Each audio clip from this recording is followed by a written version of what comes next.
Hola a todos, hoy vamos a comenzar a ver transmisión de fuerza.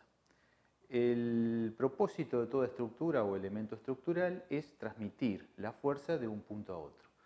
En un edificio, las fuerzas gravitatorias, las cargas gravitatorias, las cargas climáticas, las sobrecargas, las cargas permanentes se transmiten de las losas a las vigas a las columnas a la fundación y de la fundación al piso. Hay todo un proceso de transmisión de fuerza.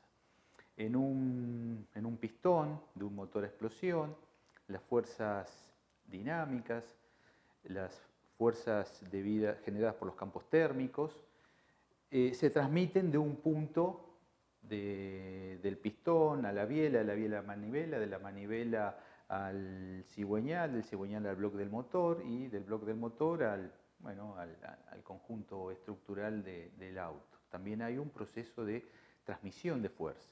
Si pensamos en el álave de una turbina, las fuerzas dinámicas, las fuerzas debidas al campo térmico, se transmiten al eje de la turbina, del eje de la turbina al cuerpo del motor, del cuerpo del motor a la estructura del ala de un avión, si fuese un avión. También tenemos entonces un proceso de transmisión de fuerza.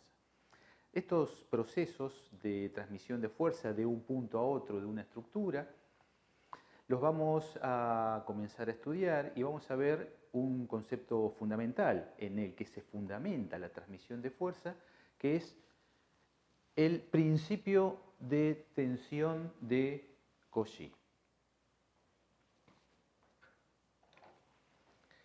Consideremos un cuerpo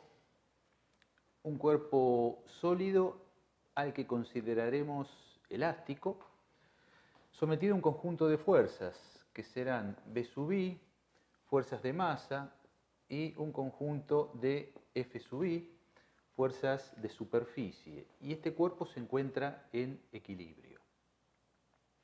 Recordemos que las fuerzas de masa son fuerzas que se producen por la existencia de un campo, como puede ser el campo gravitatorio terrestre. El peso es una fuerza de masa, es una fuerza que se produce por acción a distancia, sin que el cuerpo esté en contacto con el planeta Tierra o con ningún otro cuerpo. Fuerzas de masa. Las fuerzas de superficie son las que se transmiten por la interacción entre superficies. Acá sí tiene que haber un contacto de superficies para que se transmitan estas fuerzas. Podemos poner como ejemplo las cargas. Las cargas que actúan sobre una estructura son fuerzas superficiales. Y el peso peso propio que actúa sobre una estructura son fuerzas de masa. Consideremos entonces un cuerpo elástico. Ya definiremos un poco más adelante qué significa cuerpo elástico. Por ahora vamos a pensar que es un cuerpo que tiene una cierta posibilidad de deformarse, es un cuerpo deformable, al que consideraremos un cuerpo elástico. En el fenómeno de transmisión de fuerza hay dos fenómenos que interactúan mutuamente, que son la deformación y la tensión. A medida que vayamos desarrollando los conceptos, vamos a comenzar a ver la transmisión de fuerza hoy, pero ya hemos visto la geometría de la deformación, hemos visto el tensor de Green, el tensor de deformación de Green, y ahora vamos a ver la transmisión de fuerza que a través del principio de tensión de Cauchy iremos a definir el concepto de tensión o de tensor de tensiones para la tensión en un punto dado de un cuerpo elástico. Estos dos conceptos, tensiones y deformaciones, los vamos a vincular más adelante. Entonces, sea un cuerpo elástico sometido a un conjunto de fuerzas de masa y de fuerzas de superficie que se encuentra en equilibrio. Entonces, este cuerpo en equilibrio ahora lo cortamos hipotéticamente, hacemos un corte hipotético, lo hacemos nosotros, lo pensamos que lo cortamos, entonces analizamos ese corte. Entonces ese corte dibujado ya en perspectiva sería este corte dibujado en el plano del pizarrón, y esto es esta parte del cuerpo que sigue en equilibrio. Que nosotros lo hayamos cortado no físicamente, sino hipotéticamente, el cuerpo sigue en equilibrio. Identifiquemos un punto P, cualquiera arbitrario de este corte y un entorno delta S, un entorno finito que contiene al punto P.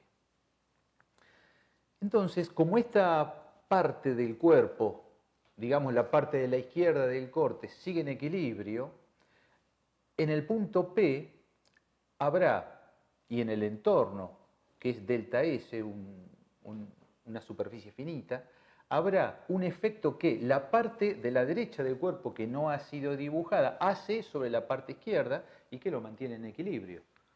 Entonces, ese efecto que la parte de la derecha que no está dibujada ejerce sobre la parte de la izquierda en torno al punto P se manifiesta como un delta MI y como un delta FI, es decir, una fuerza y un momento que la parte no dibujada ejerce sobre la parte dibujada en el punto P, que es un punto arbitrario.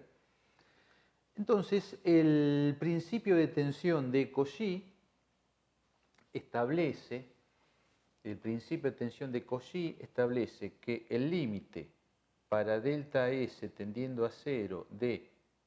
Acá vamos a utilizar otra letra, porque acá usamos la minúscula para las fuerzas de superficie, vamos a usar a mayúsculas, porque son cosas distintas. Estas dos con estas son cosas distintas. Entonces, delta FI, usamos mayúscula, delta FI sobre delta S. El límite cuando delta S tiende a 0 de delta FI sobre delta S no es más que la D de S de FI. Y esto está definiendo a T sub I de N, vector tensión. El subíndice I es un índice libre, toma valores de 1 a 3 y son las tres componentes cartesianas del vector de tensión para una determinada normal N. ¿Por qué para una determinada normal N?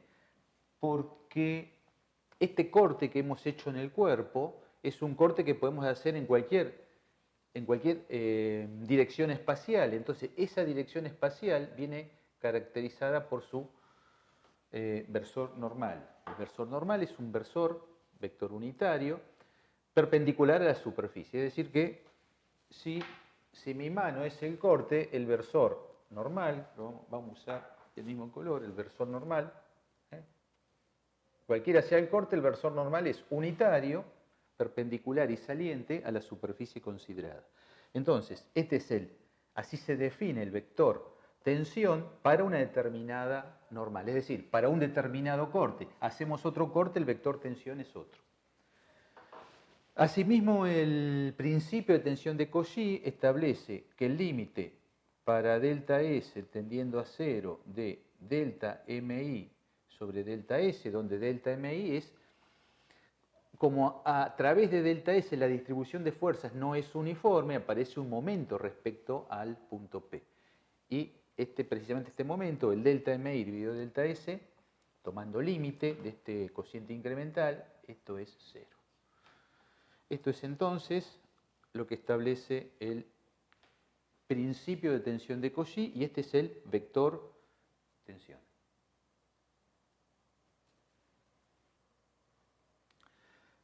Vamos a redibujar la sección de corte.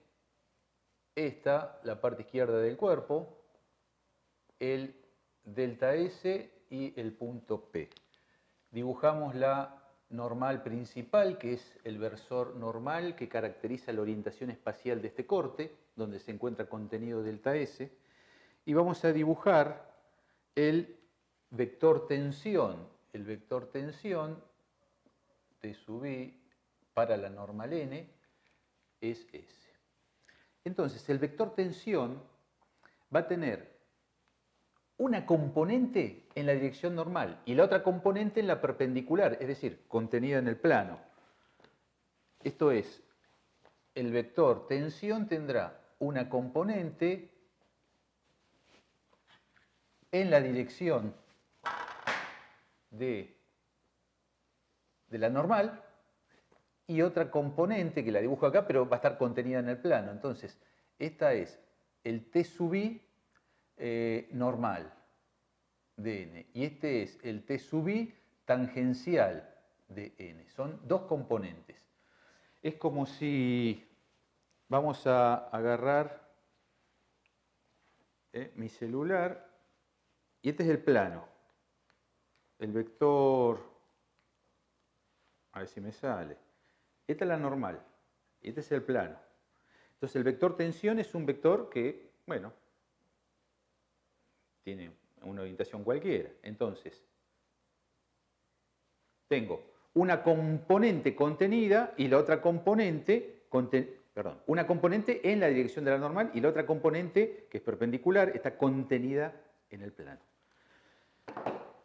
Entonces, a esta componente la llamamos componente normal del tensor de tensión, que es la que está en la normal. Y esta componente, que está dibujada acá, pero está contenida en el plano, la vamos a llamar componente tangencial o contenida en el plano. Entonces, el principio de tensión de Cauchy asocia un vector tensión para cada normal principal que define el plano hipotético en el que yo estoy imaginando cortar al cuerpo elástico. Ahora bien, como existen por el punto P infinitos planos posibles espaciales que corten el cuerpo pasando por P, es decir, habrá infinitas normales posibles, bueno, acá tendríamos que afrontarnos ante el problema de que si quiero conocer la tensión en un punto tendría que prescribir los infinitos pares vector tensión con su correspondiente normal. Por supuesto que eso no es una tarea que vayamos a hacer, que es imposible. Entonces vamos a ver cómo podemos caracterizar el estado de tensión en un punto. Para ello vamos a considerar un sistema x1, x2, x3 en el que vamos a considerar a la normal principal, la vamos a considerar en el eje x1. Esta es la normal principal. Es decir que el delta S está contenido en el plano x2, x3. Y sea este el vector tensión asociado para esta normal, y esta normal entonces la vamos a hacer coincidir con el versor U sub 1, que es el versor asociado al eje x1. Entonces, T sub 1 ahora de U sub 1 es el vector tensión asociado a esta normal. Entonces escribimos T sub I de U sub 1 lo vamos a escribir como T sub 1 de U sub 1 en U sub 1, en componentes cartesianas. T sub 2 siempre es el mismo, pero la componente 2 en U sub 2, más T sub 3 de U sub 1 en U sub 3. Entonces fíjense que acá 1, 1, 2, 2, 3, 3 sumando, regla de Einstein, entonces te lo puedo escribir como T sub J de U sub 1 por el versor E sub J, ¿no es cierto? Escrito esta suma en notación indicial y aplicando la convención de Einstein. Ahora, ¿qué hacemos? Hacemos algo parecido, pero tenemos x1, x2, x3. Este es el punto P. Entonces, ahora elijo que la normal principal esté en x2. Entonces, la normal principal coincide con el versor U sub 2, que es quien está en x2. Y este es el delta S. Este es el punto P. Y bueno, el nuevo vector tensión asociado será el T sub I, pero ahora de U sub 2. Entonces lo escribo en componentes. T sub I de U sub 2 será T sub 1, la componente en x1 de U sub 2 en U sub 1, más T sub 2 de U sub 2 en U sub 2 más T sub 3 de U sub 2 en U sub 3. Bueno, acá vemos que esto lo puedo escribir como T sub J de U sub 2 por U sub J aplicando la convención de Einstein. Y finalmente vamos a hacer coincidir la normal principal con el eje X3, es decir, con el versor U sub 3. Entonces, sea X1, X2, X3, este es el punto P. Y ahora hago coincidir la normal principal con el versor U sub 3, que es el que está en X3. Este será el delta S y el vector tensión, bueno, asociado será este T sub I de U sub 3. Lo escribo en componentes, entonces esto es T sub I de U sub 3 será T sub 1 de U sub 3 en U sub 1 más T sub 2 de U sub 3 en U sub 2 más T sub 3 de U sub 2 en U sub 3. Y ya vemos que esto lo puedo escribir como T sub J de U sub 3, U sub J.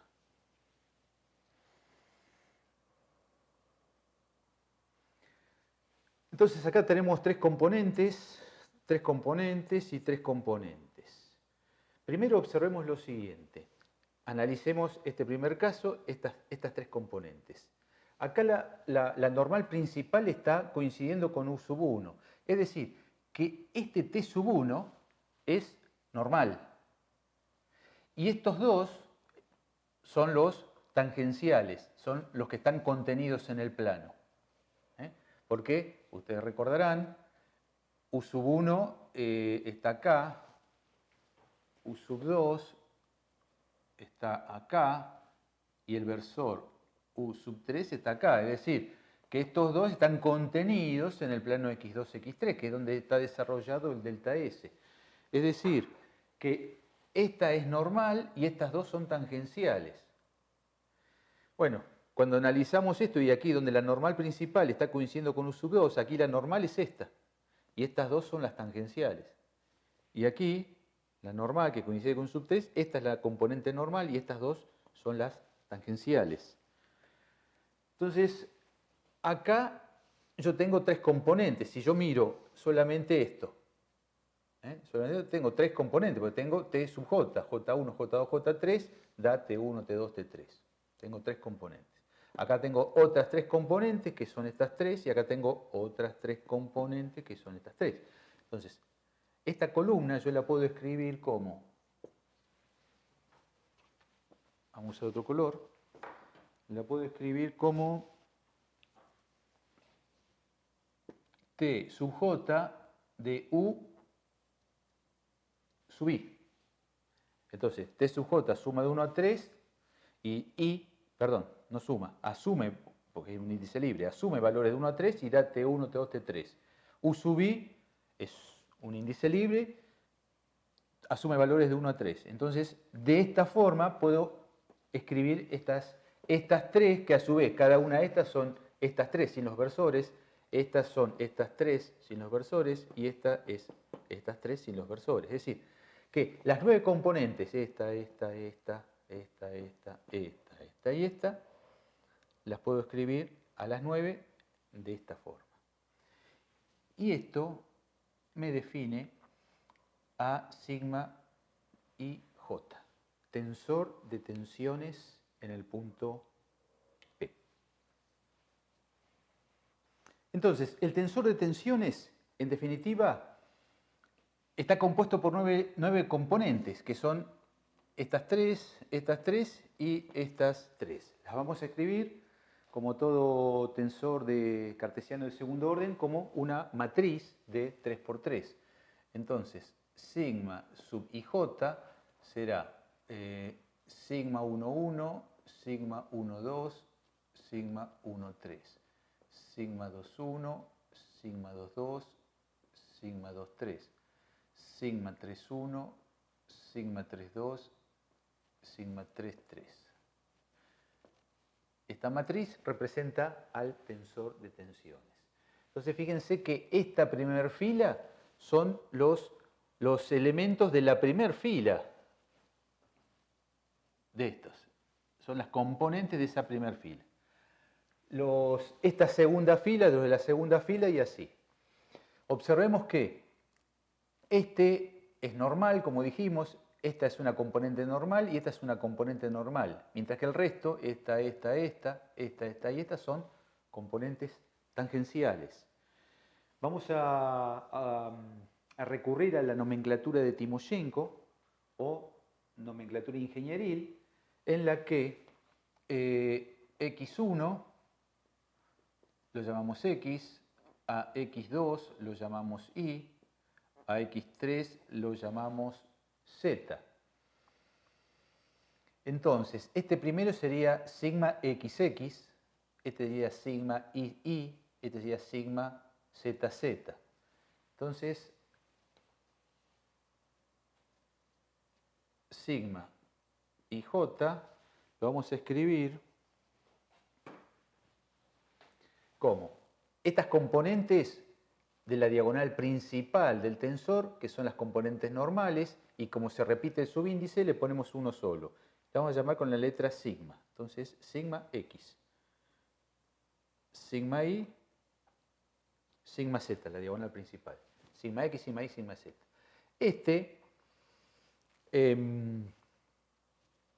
Para las componentes tangenciales vamos a usar otra letra, la letra tau. Y acá, como los subíndices son distintos, bueno, lo dejamos como tal. Entonces esta será tau x y. Tau x y. Y esta será tau xz. Tau x. Esta será tau y x. Tau y x. Esta será tau y z. Esta será tau zx. Tau zx. Y esta será tau zi.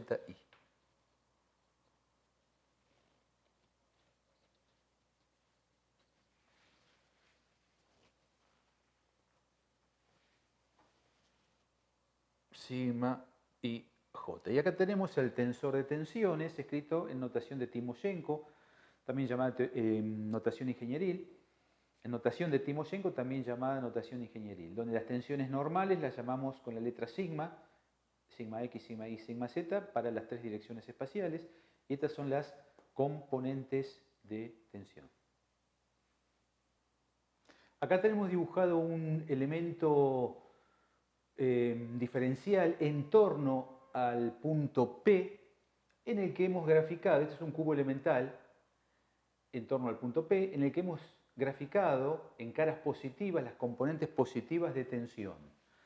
Caras positivas son esta que está aquí adelante, esta y esta son las positivas en consideración, donde la sigma x es la tensión normal, ¿sí? Es saliente de este plano, y la tau xz y z están contenidas en el plano y esos son los positivos. En esta cara positiva la tensión normal es sigma i en color negro y las positivas tangenciales son el tau iz y el tau iz contenidos en el plano y los positivos en las direcciones indicadas. Y en la cara superior, que es positiva, la tensión normal, sigma z, y las positivas tensiones tangenciales tau zx y tau zi. Observemos siempre en cara positiva que estas dos que están en esta cara, el primer subíndice es z. Entonces, el primer subíndice me dice que están en un plano cuya perpendicular es es x, cuya perpendicular es x. Y el segundo subíndice, fíjense que el segundo apunta al i positivo y el segundo subíndice al z positivo. El segundo subíndice me da la dirección, ¿sí?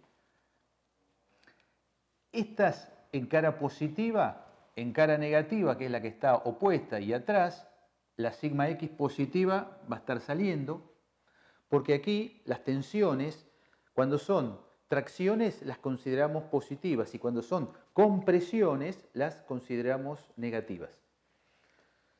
Ahora, ¿cómo consideramos positivas o negativas las tensiones tangenciales? Entonces, estas en cara positiva son las positivas porque responden, su segundo subíndice, a las direcciones positivas de los ejes. Y en cara negativa, estas se invierten. Los positivos se invierten, es decir, que el tau xi positivo en la cara posterior está en sentido opuesto. Y el tau xz en la cara negativa, el positivo es hacia abajo. Y lo mismo para el resto de las caras.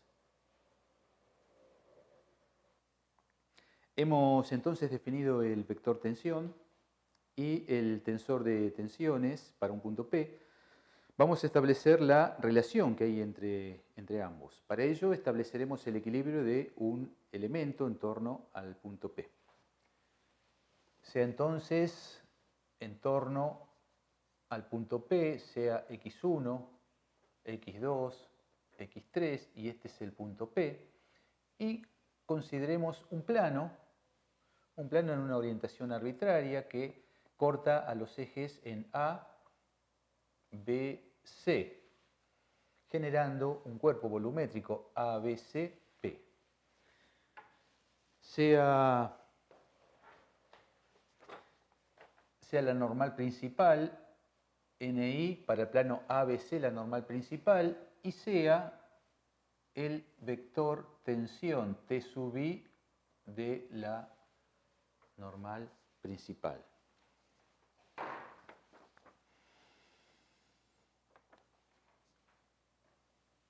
Sea el área ABC,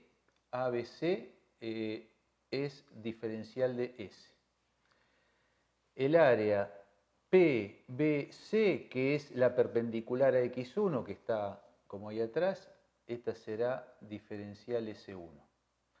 La perpendicular a X2, que es APB, el área es diferencial S2, y el área que me queda sería la del piso, perpendicular a X3, APB, esa será diferencial S3. Acá el diferencial de S pareciera que es el mismo, pero no, diferencial de S es el área diferencial de ABC.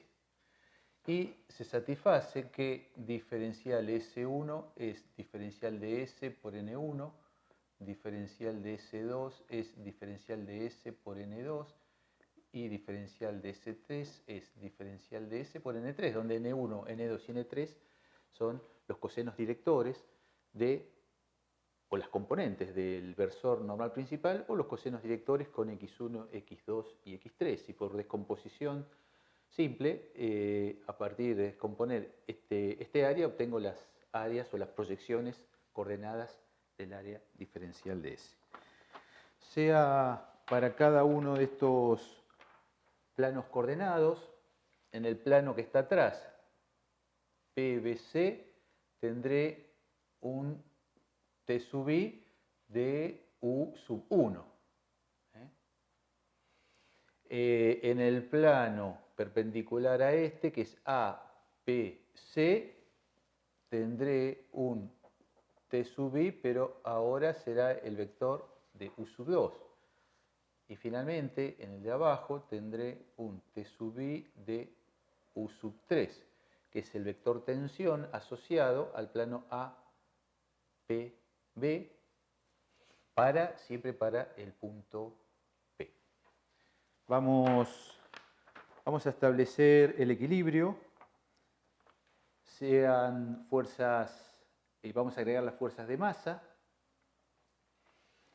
Las fuerzas de masa actuantes, bueno, no lo vamos a dibujar ahí, pero vamos a escribir la resultante. La resultante de fuerzas de superficie actuando en ABC más las fuerzas de masa debe estar en equilibrio o establecerse el equilibrio con la resultante de fuerzas en los tres planos coordenados. Entonces, ρ por B sub I por diferencial de volumen, ρ es la masa específica, masa por unidad de volumen. B sub I son las fuerzas de masa, que multiplicadas por las masas específicas son fuerzas de volumen. Multiplicadas las fuerzas de volumen resultantes en el volumen A, B, C, P, que multiplicada por el diferencial de volumen me da la resultante de fuerzas de masa actuando. Más T sub I de N por diferencial de S, el T sub I es el vector tensión para el plano ABC para el punto P. Y es el asociado a la normal principal N sub I. Y este elemento estará en equilibrio si se equilibra con T sub I de U sub 1 multiplicada por diferencial S1 más T sub I de U sub 2 multiplicada por el área diferencial S2 más T sub I de U sub 3 multiplicada por el diferencial de área S3 que es ABP. Entonces sí tenemos el equilibrio del elemento. Al diferencial de volumen lo vamos a aproximar como H sobre 3,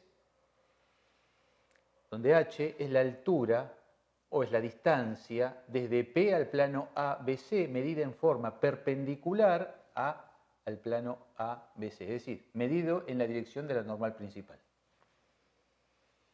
La normal principal hacia P, esa distancia la vamos a llamar H. Vamos a sustituir estas tres aquí en el segundo miembro y esto aquí, entonces me queda ρ, B sub I, H sobre 3, esto por diferencial de S. Acá me faltó algo, el diferencial de volumen es H sobre 3 por el diferencial de S. Esto es el volumen diferencial. Bueno, seguimos. Más T sub I de N por diferencial de S. Ahora sustituyo estas tres aquí, aquí y aquí. Y esto es T sub I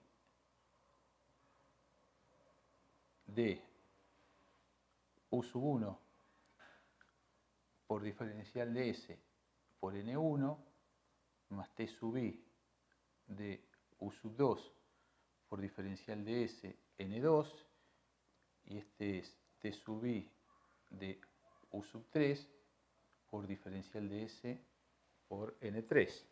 Acá podemos cancelar el diferencial de S y ahora tomamos límite a ambos miembros para H. Recordemos que H es la distancia entre el plano ABC medido a lo largo de la normal principal hasta P.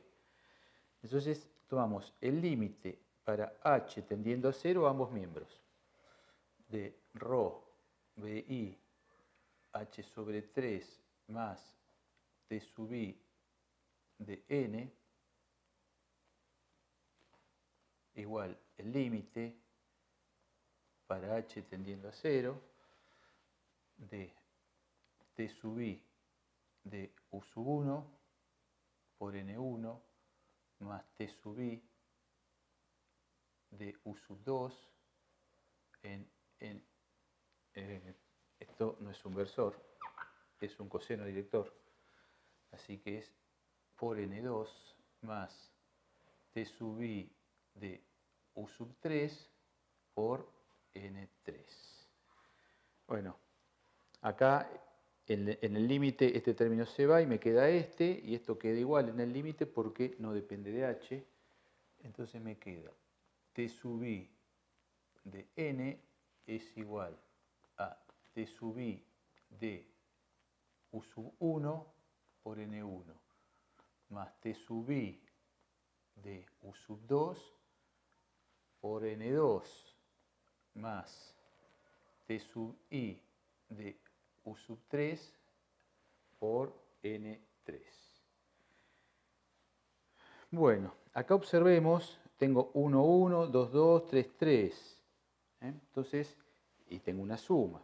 Por lo tanto, esto lo puedo escribir como, aplicando la notación de Einstein, como T sub I de U sub J por N sub J.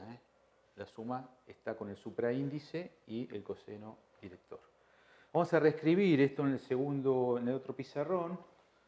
Entonces esto es T sub I de N es igual a T sub I de U sub J por N sub J. Ahora, si recordamos que hoy vimos que T sub J de U sub I era sigma y J, fíjense que la diferencia entre este primer término, primer miembro, y esto es que están cambiadas las posiciones de las I con la J. Así que esto que está acá, aplicando esta definición, no es más que el sigma JI.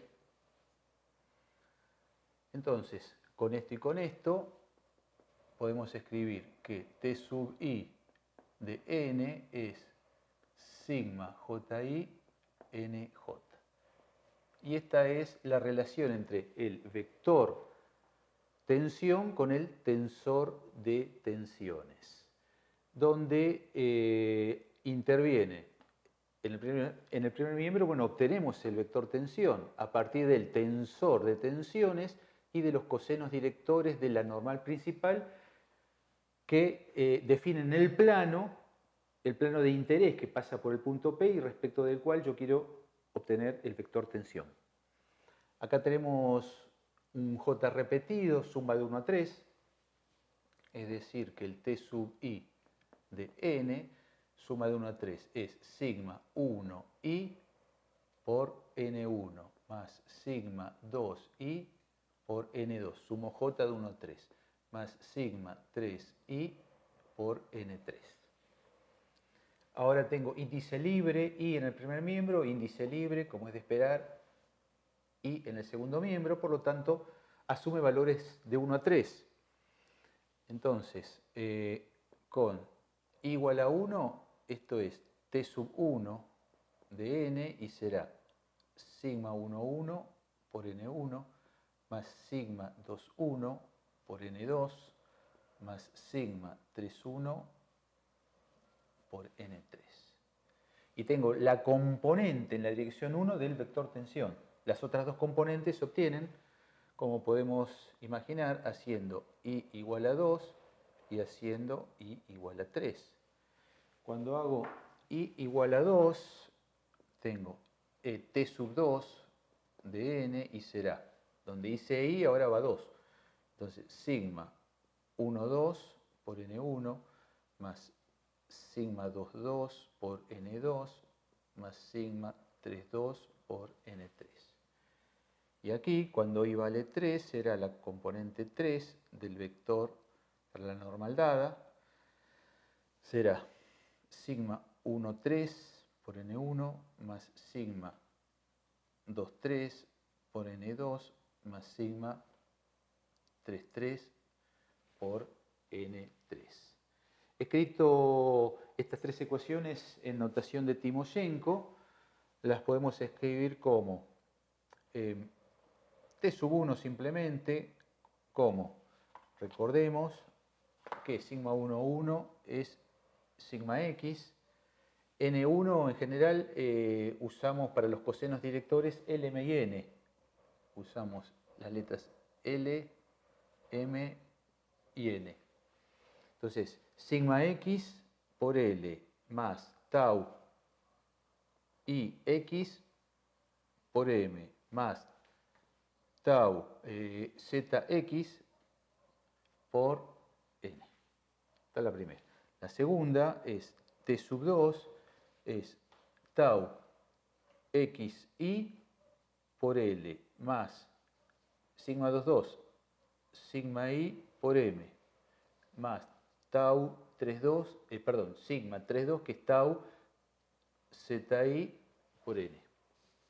La última será T sub 3, será tau xz por L más tau xz y z por M más sigma z por N. Y ahí tenemos Entonces, ¿qué tenemos acá? Conocido las componentes del tensor de tensiones, que son las sigma y las tau, y conocidas los cosenos directores de la normal principal, que me definen el plano de interés que pasa por P, haciendo estas operaciones obtengo las tres componentes del vector tensión para P asociado a esa normal principal.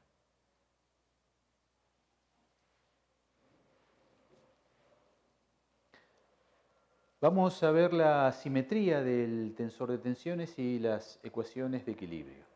Sea un cuerpo elástico, donde identificamos un punto cualquiera arbitrario y un entorno delta S como hemos visto, este delta S considerado tendrá una determinada normal principal y un vector tensión asociado. Además habrá una resultante de fuerzas de masa que ponen al cuerpo en equilibrio. Entonces vamos a establecer el equilibrio del cuerpo. El equilibrio del cuerpo lo tendremos a través de la formulación de equilibrio de fuerzas y del equilibrio de momentos. El equilibrio de fuerzas, tengo este término que es el equilibrio de fuerzas de superficie, más el equilibrio de fuerzas de masa igual a 0. La barrita arriba ya hemos visto que denota una magnitud tensorial, pero en este caso en realidad son vectores. Así que está denotando una magnitud tensorial que es un vector, es un tensor de orden 1 que es un vector. Bueno, el equilibrio de momentos, tengo el momento respecto a O de las fuerzas de superficie más el momento respecto a O de las fuerzas de masa igual a 0. Vamos a desarrollar cada una de estas ecuaciones y vamos a encontrar de la primera la simetría del tensor de tensiones y de la segunda las ecuaciones de equilibrio. Vamos entonces a escribir la ecuación que establece el equilibrio de fuerzas en notación indicial y la vamos a trabajar. Será la integral en S de T sub I de N por diferencial de S más la integral en el volumen de ρ B sub I diferencial de volumen igual 0. Vamos a escribir el vector tensión en términos del tensor de tensiones y esto será la integral en S de sigma, este es sigma JI NJ, es el T sub I, por diferencial de S, esto queda igual, más la integral en el volumen de ρ es la masa por unidad de volumen, por B sub I, diferencial de B igual a 0. Vamos a utilizar el teorema de la divergencia de Gauss, eso lo vimos en la primera clase, notación indicial, parte 2. Entonces transformamos esta integral de superficie en una integral de volumen. Entonces, aplicando el teorema de la divergencia de Gauss, me queda la integral en el volumen de sigma JI, J por diferencial de volumen más la integral en el volumen de ρBI diferencial de volumen igual 0. Pongo todo pongo todo dentro del mismo integrando y me queda la integral en el volumen de sigma JI, J por diferencial de volumen más ρ por BI, acá cierro el paréntesis,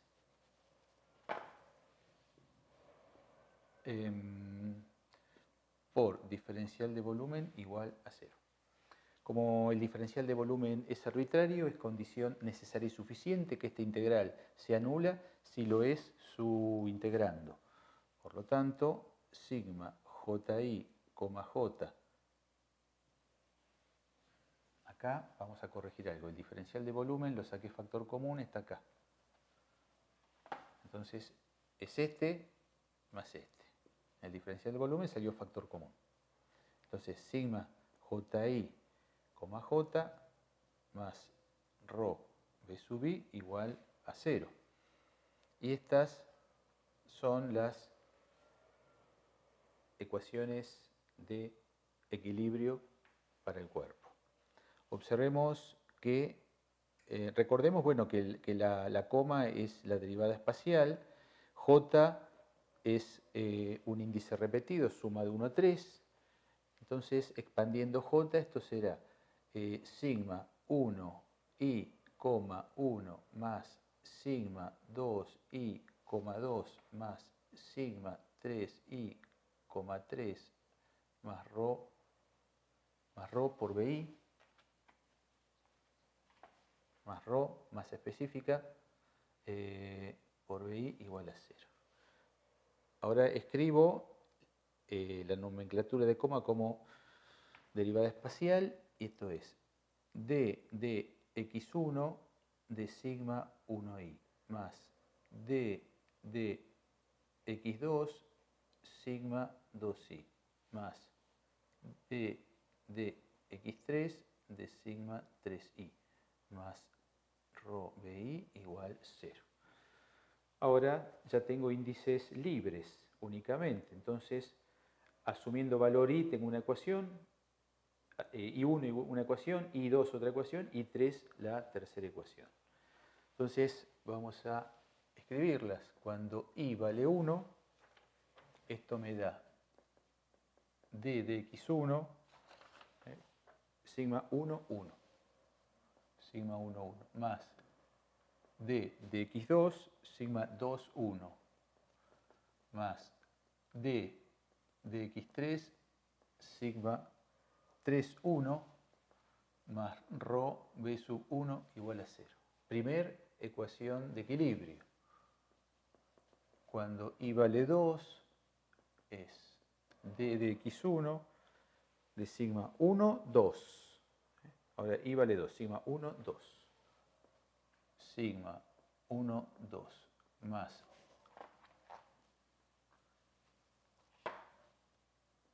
sigma 1, 2 más d de x2, sigma 2, 2 más d de x3, sigma 3, 2.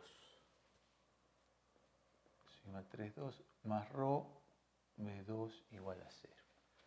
Así finalmente, cuando i vale 3, sustituyo por i3 en esta expresión, y esto es d de x1 de sigma 1, 3 más d de x2 de sigma 2, 3 más d de x3 de sigma 3, 3 más rho b3 igual a 0. Estas son las ecuaciones de equilibrio que si las escribimos en notación de Timoshenko, serán d de x, recuerden que x1 es x, x2 es y, x3 es z, que sigma 1, 1 es sigma z, que sigma 2, 1 es tau y x, que sigma 3, 1 es tau zx, bueno, y así, ¿no? Entonces esto es d de x de sigma x más d de y de tau y x más d de z de tau zx, más rho por b sub x igual a 0. Esta es la resultante de fuerzas de masa en la dirección de x. La segunda, d de x de tau xi más d de y de sigma i más d de z de tau zi.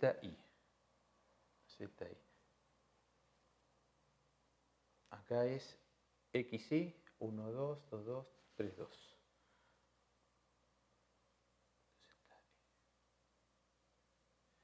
Bien. La tercera es d de x de tau xz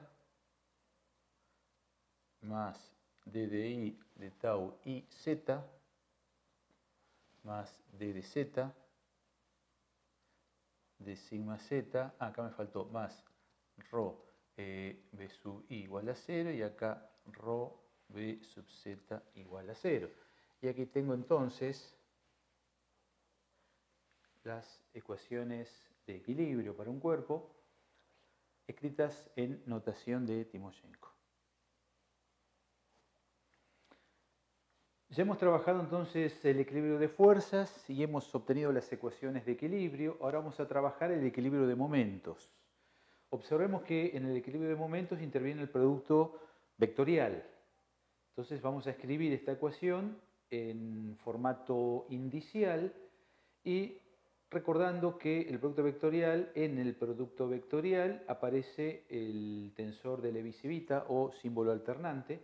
Entonces vamos a reescribir esto en notación indicial y será la integral en S de epsilon i jk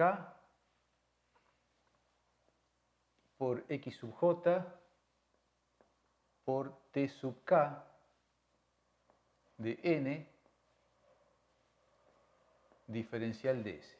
Recordemos que la regla del producto vectorial es, si el tensor de Levi-Civita tiene subíndices i, j, k, el primero de los factores del producto vectorial debe llevar el segundo de los subíndices del símbolo alternante y el segundo de los factores del producto vectorial el tercero. Bueno, seguimos. Más la integral en el volumen de epsilon i jk, y ahora multiplico x por ρ por b, así que es x sub j por ρ por b, entonces b sub k por diferencial de volumen igual a 0.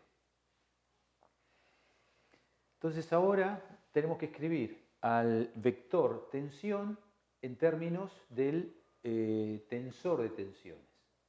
Para ello venimos acá y observamos que la relación entre el vector de tensión y el tensor de tensiones la escribimos ya de esta manera. Ahora bien, acá debo renombrar índices, no puedo usar I y J porque estarían interfiriendo con los subíndices I y J del tensor de Levi-Civita, del símbolo alternante. Entonces tengo que renombrar índices. Entonces observemos lo siguiente, que JJ es el que suma y el I es el que tiene el vector, es el segundo subíndice del tensor de tensiones. Entonces, como yo necesito, miremos acá, que T sea T sub K, entonces venimos acá y T sub K lo escribo como sigma PKNP. Entonces, el primer subíndice va con la regla de Einstein con los cosenos directores, que en este caso es J, ahora se llama P. Y el I, que va con el I acá, lo llamamos K. Es decir, que esta expresión es exactamente la misma que esta, pero con los subíndices renombrados para poderla trabajar en aquella ecuación. Entonces sustituyo esto acá, entonces me va a quedar la integral en S de epsilon i jk de epsilon sub j, donde dice T sub k es sigma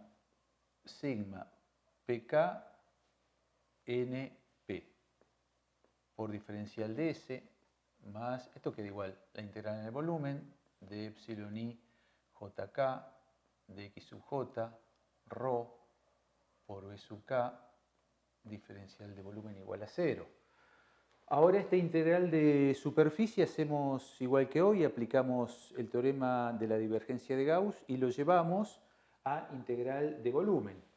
Entonces me quedará la integral de volumen de epsilon i jk, todo lo integrando dividido, dividido por la coordenada espacial x sub p. Entonces me queda x sub j sigma pk np, np, por diferencial de volumen, más esto mismo, que es igual. Entonces meto todo dentro de, tras el mismo símbolo integral y me queda la integral en el volumen de epsilon i jk, que sale factor común, ¿de quién?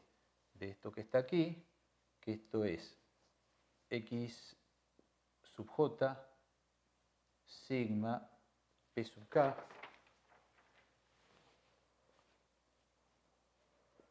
coma p, este ya salió, más x sub j ρ b sub k, ponemos corchete, diferencial de volumen igual 0. Desarrollamos este corchete y me queda la integral en el volumen de epsilon y jk. Entonces, esto es derivada y esto es un producto. Entonces, derivo el primero por el segundo sin derivar, más el primero sin derivar por la derivada del segundo. Derivo el primero. Es x sub j, p. Vamos a hacer más prolijo. Es x sub j, p. J, p. Por este sin derivar, sigma pk. Más este sin derivar, x sub j por la derivada del segundo, sigma pk, p. Y este queda igual.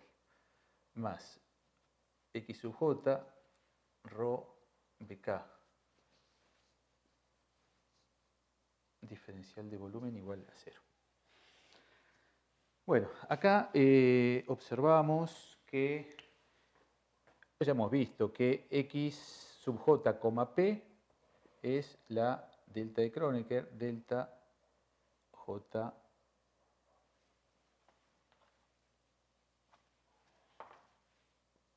delta jp. Recordemos de paso que delta jp, la delta de Kronecker, esto también lo vimos en la clase de notación indicial, en este caso la parte 1.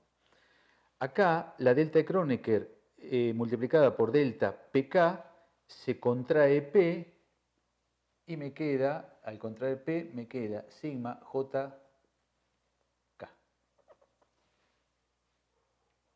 Entonces ahora reescribimos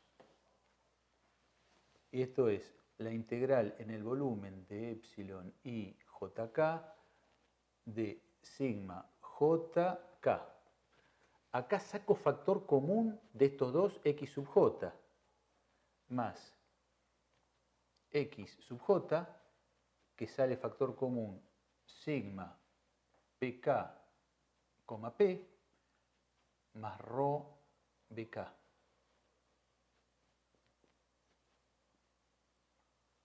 Por diferencial de volumen. Si acá observamos este paréntesis, si bien tiene otros subíndices, son precisamente las ecuaciones de equilibrio, renombradas. Así que esto es igual a 0. Revisen, ¿sí?, los índices y se van a encontrar que son las ecuaciones de equilibrio con otros subíndices, pero manteniendo la misma estructura indicial. En definitiva, ese paréntesis es 0. Por lo tanto, como el diferencial de volumen es arbitrario, es condición necesaria y suficiente que esto sea 0 si su integrando es 0. Por lo tanto, anulando el integrando es epsilon i jk por sigma jk igual a 0. Y esto es, en notación indicial, la ley de reciprocidad de tensiones de Cauchy. Ley de reciprocidad de tensiones de Cauchy. Vamos a desarrollar los índices y vamos a ver su forma explícita para la ley de reciprocidad de tensiones de Cauchy. Hemos visto la ley de reciprocidad de tensiones de Cauchy, escrita en su forma indicial, epsilon i jk, sigma jk igual a 0. Fijémonos que en el símbolo alternante el sigma comparte y en el mismo orden los dos últimos subíndices, por un lado. Y por otro lado, que J es repetido, suma de 1 a 3, K es repetido, suma de 1 a 3.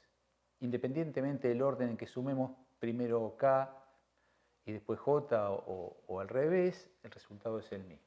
Empecemos con J. J suma de 1 a 3. Epsilon i 1K por sigma 1K, suma de 1 a 3.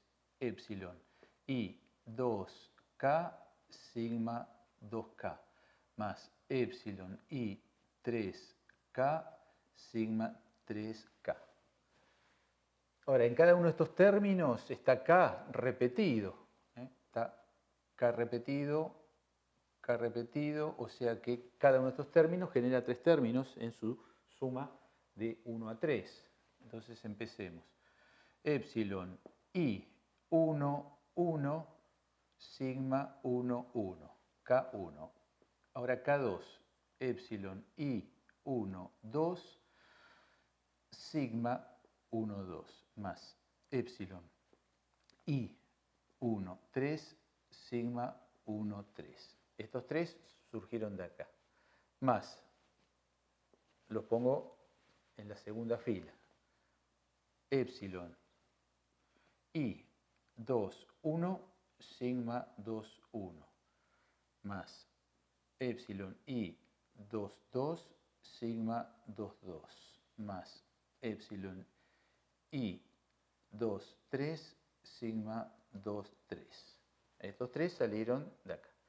Ahora, de aquí lo ponemos en la tercera fila, epsilon I 3, 1 por sigma 3, 1, más epsilon I 3, 2 por sigma 3, 2, más epsilon I 3, 3, sigma 3, 3.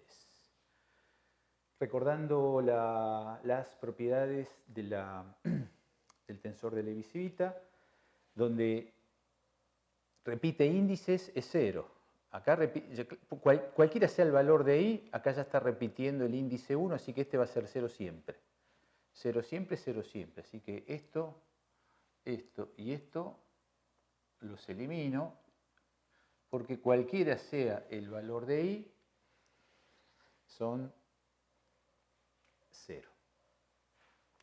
Vemos que el índice es libre, por lo tanto, decimos, bueno, cuando I vale 1, voy sustituyendo donde dice I por 1. Y donde veo que se repite un índice, ya es 0, así que no sigo.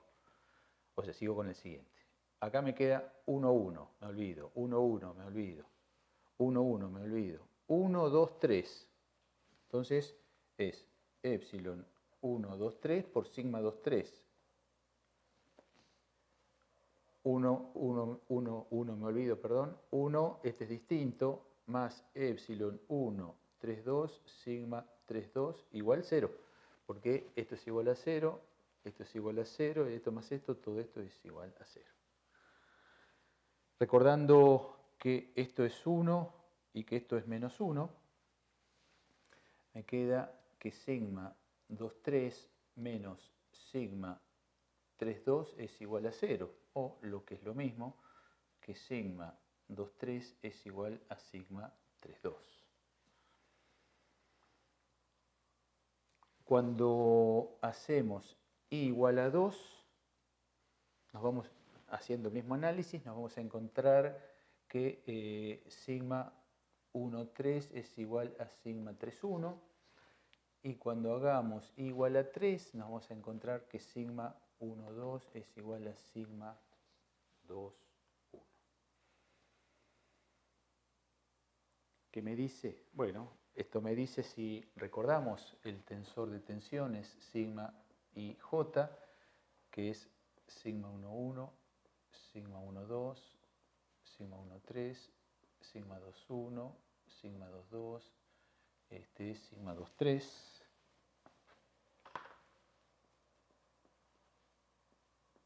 Sigma 3, 1, sigma 3, 2, sigma 3, 3. Bueno, ¿qué me dice? Me dice que estos dos, me dice que este es igual a este. Me dice que este es igual a este. Esta, sigma 1, 3 es igual a sigma 3, 1, me dice que este es igual a este. Y la primera me dice que este es igual a este. Es decir, que si este es igual a este es igual a este y este es igual a este, el tensor es simétrico. La matriz que representa el tensor de tensiones es simétrica. Así que, bueno, escrita en notación de ingeniería, sigma y j, esto es sigma x, tau xy, tau xz, tau ix, sigma y, tau iz, tau zx, tau zi, sigma z. Bueno, estos dos son iguales. Este es igual a este y este es igual a este. Es decir, de la diagonal principal arriba son igual a los que están de la diagonal principal abajo. Esto es la matriz, bien digo, que representa el tensor de tensiones es simétrica. Por lo tanto, ya no son 9 los elementos, sino son 6.